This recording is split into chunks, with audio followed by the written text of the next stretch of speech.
Movie ತುಂಬ ಚೆನ್ನಾಗಿದೆ. ಅಂದರೆ ತಂದೆ ತಾಯಿ ಇರುವಾಗಲೇ ನಾವು ಜೀವನ ಕಟ್ಕೋಬೇಕು. 17ನೇ ವಯಸ್ಸಿಗೆ ನಾವು ಜೀವನ ಹಾಳು ಮಾಡ್ತೀವಿ. ಒಂದೊಳ್ಳೆ ಮೆಸೇಜ್ ಇದೆ. ಮತ್ತು ವಿ ಮನೋಹರ್ ಸರ್ ಮ್ಯೂಸಿಕ್ ಮತ್ತು ಸಾಂಗ್ ತುಂಬ ಇಷ್ಟ ಆಯಿತು. ಖುಷಿ ಕೊಡ್ತೀವಿ. ತುಂಬಾ ಚೆನ್ನಾಗಿದೆ. ಒಂದು ಮೆಸೇಜ್ ಇದೆ ಇದು ಯುವಕರಿಗೆ. ಹಳ್ಳಿ ಬಿಟ್ಟು ಸಿಟಿಗೆ ಬಂದಾಗ ಎಷ್ಟೆಲ್ಲ ಕಷ್ಟಪಡ್ತಾರೆ ಅದೆಲ್ಲ ನೋಡಿದ್ರೆ ಭಯನೇ ಆಗುತ್ತೆ. ಒಂದು ಒಳ್ಳೆ ಲೈಫ್ ಸಿಗಬೇಕು ಅಂದರೆ ತಂದೆ ತಾಯಿಗಳು ಇರುವಾಗಲೇ ನಾವು ಜೀವನ ಕಟ್ಕೋಬೇಕು. Okay, thank you. ತುಂಬ ಇಷ್ಟ ಆಯಿತು ಸರ್. ಸ್ಟೋರಿ, ಫ್ಯಾಮಿಲಿ ಸ್ಟೋರಿ ಎಲ್ಲ ಮಿಕ್ಸ್ ಆಗಿದೆ. ಚೆನ್ನಾಗಿದೆ, ನೋಡ್ಬೋದು. ಮೂವಿ ಚೆನ್ನಾಗಿದೆ. ಹೇಗಿತ್ತು ಸರ್ ಸಿನಿಮಾ? ಸಿನಿಮಾ ಹೇಗಿತ್ತು? ಸಿನಿಮಾ ಹೇಗಿತ್ತು ಸರ್? ಹೇಗಿತ್ತು ಸಿನಿಮಾ? ಸರ್ ಸಿನಿಮಾ ಹೇಗಿತ್ತು? ಸಿನಿಮಾ ಹೇಗಿತ್ತು ಸರ್? ಸರ್ ಹೇಗಿತ್ತು ಸಿನಿಮಾ? ತುಂಬ ಚೆನ್ನಾಗಿದೆ. ಎಲ್ಲರೂ ಥಿಯೇಟ್ರಿಗೆ ಬಂದು ಚೆನ್ನಾಗಿದೆ. ಎಡಿಟಿಂಗು ಎಲ್ಲ ಚೆನ್ನಾಗಿದೆ. ಹೀರೋದು ಚೆನ್ನಾಗಿದೆ. ಸಾಂಗ್ಸ್ಗಳು ಚೆನ್ನಾಗಿದೆ. Okay sir, thank you. ಸ್ವಲ್ಪ ಬರ್ಬೇಕಾಗಿತ್ತು ಸಾಂಗಲ್ಲಿ ಇಷ್ಟ. Thank you. 31 ಡೇಸ್ ಅಂತ ಏನು ಹೇಳಿದ್ರೆ 31 ಡೇಸಲ್ಲಿ ಚೆನ್ನಾಗಿ ಮುಗಿಸಿದ್ದಾರೆ. ಇದು ಹೆಚ್ಚಿಗೆ ಇದು ಮಾಡಿದ್ರೆ ಒಂದು ಮನೆ ಒಂದು ಇದನ್ನು ಮಾಡ್ಕೊಂಡು ಕ್ಯಾಮ್ರಾ ಚೆನ್ನಾಗಿ ಉಪಯೋಗಿಸ್ಕೊಂಡು ಭಾಳ ಅಚ್ಚುಕಟ್ಟಾಗಿ ಸಿನಿಮಾ ಮಾಡಿದ್ದಾರೆ. Okay sir, thank you. Movie ತುಂಬ ಚೆನ್ನಾಗಿ ಮೂಡಿ ಬಂದಿದೆ. ಒಂದು ಹೊಸ ಪ್ರಯತ್ನವನ್ನು ನಿರ್ದೇಶಕರು ಮಾಡಿದ್ದಾರೆ. ಹಾಗೆ ಹೀರೋರು ಸಹ ಚೆನ್ನಾಗಿ ಅಭಿನಯ ಮಾಡಿದ್ದಾರೆ. ಇವತ್ತು ಅರ್ಬನೈಸೇಷನ್ ಆಗ್ತಾಯಿದೆ, ನಗರೀಕರಣ ಆಗ್ತಾಯಿದೆ. ಹಳ್ಳಿಯಿಂದ ನಗರಕ್ಕೆ ಬರ್ತಾಯಿದ್ದಾರೆ ಜನ. ಹಾಗಾಗಿ ಹಳ್ಳಿಯಲ್ಲೇ ಬದುಕು ಕಟ್ಕೋಬೋದು. ಈ ಮೆಟೀರಿಯಲಿಸ್ಟಿಕ್ ಅಂದರೆ ಏನು ಒಂದು ನಗರದಲ್ಲಿರುವಂತಹ ಒಂದು ಸೌಲಭ್ಯಗಳು ಏನು ಅದರಿಂದ ಆಕಾಂಕ್ಷೆಗಳಾಗಿ ಏನು ಹಳ್ಳಿಯಿಂದ ನಗರಕ್ಕೆ ಬರ್ತಾಯಿದ್ದಾರೆ ಅದೆಲ್ಲ ಸುಳ್ಳು, ಅದೆಲ್ಲ ಹುಸಿ ಸುಳ್ಳು. ಹಳ್ಳಿಗಳಲ್ಲೇ ಬದುಕು ಕಟ್ಕೋಬೋದು ಅನ್ನೋದನ್ನು ಭಾಳ ಸುಂದರವಾಗಿ ತೋರಿಸಿದ್ದಾರೆ. ಇದೊಂಥರ ಒಂದು ಹೊಸ ಪ್ರಯತ್ನ.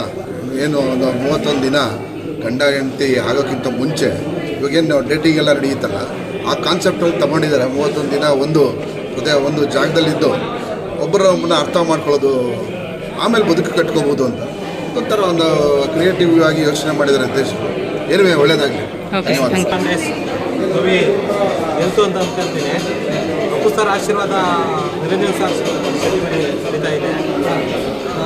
ಈ ಮೂವಿ ಏನಕ್ಕೆ ನೋಡಬೇಕು ಅಂದರೆ ತಂದೆ ತಾಯಿ ಸೆಂಟಿಮೆಂಟ್ ಇದ್ದರೆ ತುಂಬ ಚೆನ್ನಾಗಿ ಮತ್ತು ಮನೋಹರ್ ಸರ್ ತುಂಬ ಚೆನ್ನಾಗಿ ಮ್ಯೂಸಿಕ್ ಚೆನ್ನಾಗಿದೆ. ಕಥೆನೇ ತುಂಬ ಚೆನ್ನಾಗಿದೆ. ಹೇಳೋಕ್ಕೂ ಕಥೆ ತುಂಬ ಚೆನ್ನಾಗಿದೆ. ಒಳ್ಳೆ ಸಿನಿಮಾ. ಪ್ರಥಮಾರ್ಧದಲ್ಲಿ ಓರ್ಗರೆವ ಜಲಪಾತದಂಥ ಪ್ರೀತಿ, ದ್ವಿತೀಯಾರ್ಧದಲ್ಲಿ ಜುಳು ಅಂತ ನಿಧಾನವಾಗಿ ಹರಿಯುವಂಥ ನದಿಯಂಥ ಪ್ರೀತಿ. ಎರಡು ಪ್ರೀತಿಯ ವೈವಿಧ್ಯಗಳು ಭಾಳ ಚೆನ್ನಾಗಿದೆ. ಸುವರ್ಣ ನಾಯಕ ನಾಯಕಿಯರು ಅದ್ಭುತವಾಗಿ ನಟಿಸಿದ್ದಾರೆ. ಛಾಯಾಗ್ರಹಣವೂ ಚೆನ್ನಾಗಿದೆ. ವಿ ಮನೋಹರ್ ಅವರ ಹಾಡುಗಳು ಇನ್ನೊಮ್ಮೆ ಕೇಳಬೇಕು ಅನಿಸುವಂಥ ಮಟ್ಟಕ್ಕೆ ಬಂದಿದೆ. ಬಹಳ ಚೆನ್ನಾಗಿದೆ. ಎಡಿಟಿಂಗು ಚೆನ್ನಾಗಿದೆ. ಕೊರಿಯೋಗ್ರಫಿ ಅಂತೂ ಇನ್ನೂ ಚೆನ್ನಾಗಿದೆ. ಹಾಗೂ ಕ್ಯಾಮರಾ ವರ್ಕು ಚೆನ್ನಾಗಿದೆ. ಟೋಟಲಿಯಾಗಿ ಒಂದು ಒಳ್ಳೆಯ ಪ್ಯಾಕೇಜ್ ಸಿನಿಮಾ ಕೊಟ್ಟಿದ್ದಾರೆ. ಹೊಸತನದ ನಿರೀಕ್ಷೆಯಲ್ಲಿರುವಂಥವರು ನಿಜಕ್ಕೂ ಕೂಡ ಈ ಕನ್ನಡದ ಈ ಚಿತ್ರವನ್ನು ಪ್ರೋತ್ಸಾಹಿಸಬೇಕಾಗಿ ನಾನು ಅಪೇಕ್ಷೆ ಪಡ್ತೀನಿ. ಚಿತ್ರತಂಡಕ್ಕೆ ನಮಸ್ಕಾರ. ಸಿನಿಮಾ ತುಂಬ ಚೆನ್ನಾಗಿದೆ. ಇವತ್ತು ಔಟ್ಸೋರ್ಸ್ ಪ್ರದರ್ಶನ ಕಾಣ್ತಾ ಇದೆ. ಯುವಕರು ಸಿನಿಮಾನ ನೋಡಬೇಕು. ಇದನ್ನು ಹಳ್ಳಿನಲ್ಲೇ ಬದುಕಟ್ಟುಗಳಿಗೆ ಅವಕಾಶಗಳಿದ್ದರೂ ಸಹ ನಗರಕ್ಕೆ ಬಂದು ಒದ್ದಾಡ್ತಾರೆ. ಅಂಥವ್ರು ಹಳ್ಳಿನ ಅವಕಾಶ ಇದೆ ಅಂತ ಬದುಕು ಕಟ್ಕೊಬೋದು. ಇನ್ನೊಬ್ಬರಿಗೆ ಸಲಾ ಮಾಡಿಕೊಂಡು ತೋರಿಸ್ಕೊಂಡಿರೋ ಬದ್ದು ಹಳ್ಳಿನಲ್ಲೇ ಅವ್ರ ಸ್ವಂತ ದುಡಿಮೆನ ಮಾಡ್ಬೋದು ಅನ್ನೋದನ್ನು ಇದೆ. ಹುಡುಗರು ಸಿನಿಮಾ ನೋಡಬೇಕು. ಇದನ್ನು ಎಲ್ಲರೂ ಸಿನಿಮಾನ ಥಿಯೇಟ್ರಲ್ಲೇ ಬಂದು ನೋಡಿ. ಸಿನಿಮಾ ನೋಡೋರಿಗೆ ಕೊಟ್ಟರಿಗೆ ಮೋಸ ಆಗಲ್ಲ. Okay sir, thank you. ಇವತ್ತು ಎಷ್ಟು ಜನ ಬಂದಿದ್ದಾರೆ ಹೌಸ್ಫುಲ್ಲಲ್ಲಿ. Thank you sir. ಫಿಲಿಮ್ ತುಂಬ ಚೆನ್ನಾಗಿದೆ. ಅಪ್ಪ ಅಮ್ಮನ ಮಾತನ್ನ ಮೀರಿ ಮಕ್ಕಳು ಸಿಟಿಗೆ ಬಂದರೆ ಏನಾಗ್ತದೆ ಅನ್ನೋದನ್ನು ತುಂಬ ಚೆನ್ನಾಗಿ ಅರ್ಥ ಮಾಡಿಸಿದ್ದಾರೆ. ನಿರಂಜನ್ ಶೆಟ್ಟಿಯವರು ತುಂಬ ಚೆನ್ನಾಗಿ ಆ್ಯಕ್ಟಿಂಗ್ ಮಾಡಿದ್ದಾರೆ. ವಿ ಮನೋಹರ್ ಸರ್ 150ನೇ ಫಿಲ್ಮ್ ಸಂಗೀತ ತುಂಬ ಚೆನ್ನಾಗಿದೆ. ಟೋಟಲ್ ಹೇಳಬೇಕು ಅಂದರೆ ಫುಲ್ ಆಲ್ರೆಡಿ ಸೂಪರ್. ಏನು ಇಷ್ಟ ಆಯಿತು ಮೇಡಮ್? ಅದೇ ಹೆಂಗಸ್ಗೆ ಹೆಂಗಸ್ಗೆ ಚೆನ್ನಾಗಿದೆ. ಒಳ್ಳೆ ಮೆಸೇಜ್ ಇದೆ. Okay, thank you sir. ಹೇಗೆ ಅನಿಸ್ತು ಸಿನಿಮಾ? ಚೆನ್ನಾಗಿದೆ. ಫಿಲಮ್ ಚೆನ್ನಾಗಿದೆ. ಓಕೆ ಸರ್, ಹೇಗೆ ಅನಿಸ್ತು ಸಿನಿಮಾ? ಸರ್ ಸಿನಿಮಾ ಹೇಗಿದೆ? ಸರ್ ಸಿನಿಮಾ ಹೇಗಿದೆ? ಹೇಗಿದೆ ಸರ್ ಸಿನಿಮಾ?